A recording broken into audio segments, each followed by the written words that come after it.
Si vous souhaitez être à la une du meilleur de l'actualité camerounaise, alors vous êtes au bon endroit. L'information de qualité vous est proposée sur votre nouvelle chaîne YouTube, Média d'Afrique TV. Eh bien, mesdames et messieurs, une fois de plus bienvenue pour cette nouvelle analyse vidéo. Pour vous qui êtes nouveaux, retenez que nous sommes une équipe d'experts analystes, spécialisés dans les affaires politiques, dont l'objectif majeur est de vous informer en continu des faits et gestes, politiques, économiques et sportifs qui fait rage au quotidien. Bien sûr, il suffit de vous abonner et d'activer la petite cloche pour rester toujours à l'écoute de la une. À noter aussi que vos commentaires sont toujours les bienvenus. Le journaliste Achu Nyanti fait le compte rendu de l'audience du 15 avril 2024 au tribunal militaire de Yaoundé. Les avocats demandent au tribunal de situer l'opinion sur la place de l'État camerounais dans le procès de l'assassinat du journaliste Martinez Zogo. Tel est le contenu principal d'une décision interlocutoire, une décision en dehors du dossier principal rendu par le magistrat militaire président, le colonel Miss John Jacques Baudouin, au deuxième jour de l'audience, accédant à une contre-enquête formulée par l'accusation. Le tribunal avait été ajourné il y a un mois, lorsque les avocats de la défense ont présenté des demandes interlucratives et des objections sur la nécessité de retransmettre l'audience en direct à la radio et à la télévision afin d'assurer la transparence de la procédure et ont également exprimé leurs inquiétudes quant à leur incapacité d'accéder au dossier. Afin de préparer adéquatement leur défense, entre autres. Le procureur militaire principal avait demandé du temps pour préparer sa réponse aux demandes et aux préoccupations soulevées.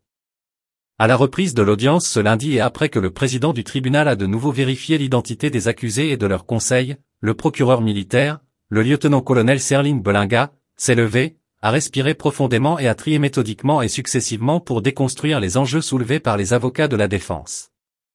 Dans ses conclusions, le procureur militaire Belinga a reconnu que la justice est rendue au nom du peuple camerounais et qu'il est essentiel qu'un public plus large puisse suivre les débats.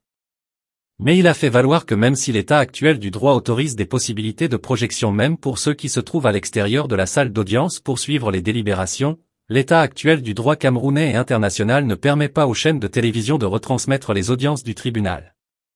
Il a en outre soutenu que l'accusation n'est pas tenue de fournir des copies physiques des documents aux avocats de la défense, jusqu'à ce que ceux-ci aient été présentés comme preuve, une fois que des bases appropriées ont été établies. Le tribunal s'est ensuite levé pendant 30 minutes pour prendre position. À la reprise, le tribunal a accueilli la contre-prière de l'accusation concernant l'absence de couverture télévisée comme étant inappropriée.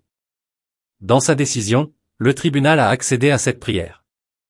Elle a en outre fait droit à la demande de la défense, en ce qui concerne l'accès au dossier et a également statué pour la partie civile que l'État du Cameroun devait être tenu responsable du fait d'autrui pour les dommages ultérieurs causés aux victimes par les éléments des services de renseignement camerounais. DGRE accent aigu. L'État est désormais responsable du fait d'autrui. À ce stade, le tribunal s'est retrouvé coincé dans deux questions délicates. La première est que la dernière décision du tribunal a soulevé beaucoup de poussière car elle a mis en lumière le statut ambivalent de l'État dans cette affaire. Initialement, l'État était considéré comme partie civile et maintenant le tribunal fait pencher la balance vers une responsabilité du fait d'autrui de l'État car c'est l'employeur, par l'intermédiaire de la DGRE, de 13 des 17 accusés, qui aurait utilisé des moyens officiels et le matériel nécessaire à la perpétration de l'infraction. Les avocats de la défense se sont jetés sur cette déclaration pour s'en donner à cœur joie. Maître Jacques Mbouni, avocat de Justine Dao, a été catégorique, affirmant qu'il était irrégulier et inapproprié de continuer à avoir l'État comme partie civile dans le procès. Nous n'avons pas vu l'État lors de l'enquête policière ni lors de l'enquête préliminaire, a-t-il déclaré.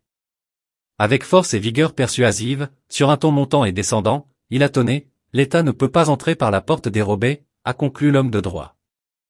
À peine avait-il pris place que son confrère maître Charles Chungang, avocat d'Amoubou Belinga, prend la relève. Le statut de l'État dans ce procès doit être déterminé dès le début, a-t-il affirmé. C'est la seule garantie d'un procès équitable, et non d'un procès en embuscade, a poursuivi Chungang. Que le tribunal ne nous donne pas l'impression que nous sommes dans un procès sans égalité des armes, a conclu l'avocat. Le deuxième point épineux était l'incapacité de toutes les parties à communiquer une liste de leurs témoins, comme l'avait demandé le tribunal, afin de permettre aux parties adverses de se préparer à un éventuel contre-interrogatoire.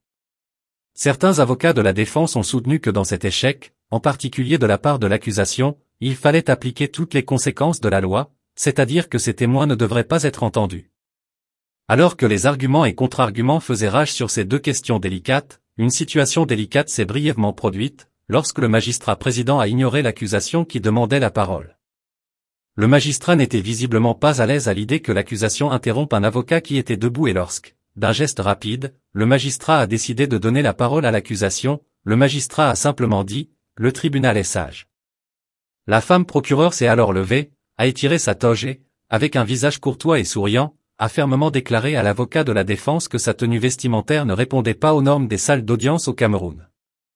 Le magistrat en a ensuite profité pour implorer certains accusés, dont l'homme d'affaires Jean-Pierre Amougou Belinga et le commissaire de police Léopold Maxime Eko, de cesser de porter des lunettes au tribunal. J'ai constaté dès la dernière audience que certains d'entre vous comparaître au tribunal avec des lunettes de soleil et des lunettes non médicamenteuses.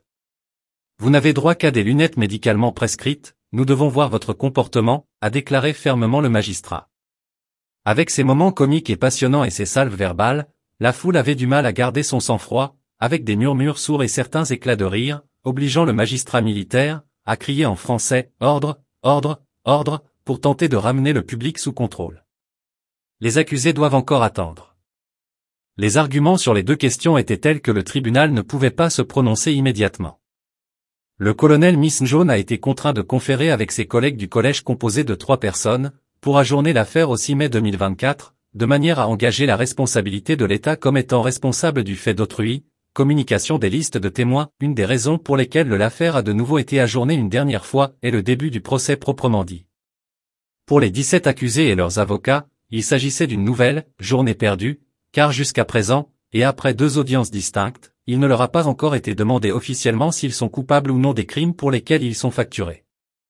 Mais tous les accusés étaient visiblement de bonne humeur, souriant jusqu'aux oreilles, discutant généreusement avec leurs sympathisants et leurs connaissances, qui les avaient brièvement enveloppés après la levée de l'audience. Comme lors de la précédente audience, le tribunal militaire de Yaoundé a dépassé ses capacités. Les bancs d'origine du tribunal ont été facilement submergés, obligeant les responsables du tribunal militaire à installer des chaises simples supplémentaires pour accueillir une foule nombreuse. L'audience de ce lundi a duré près de 3 heures.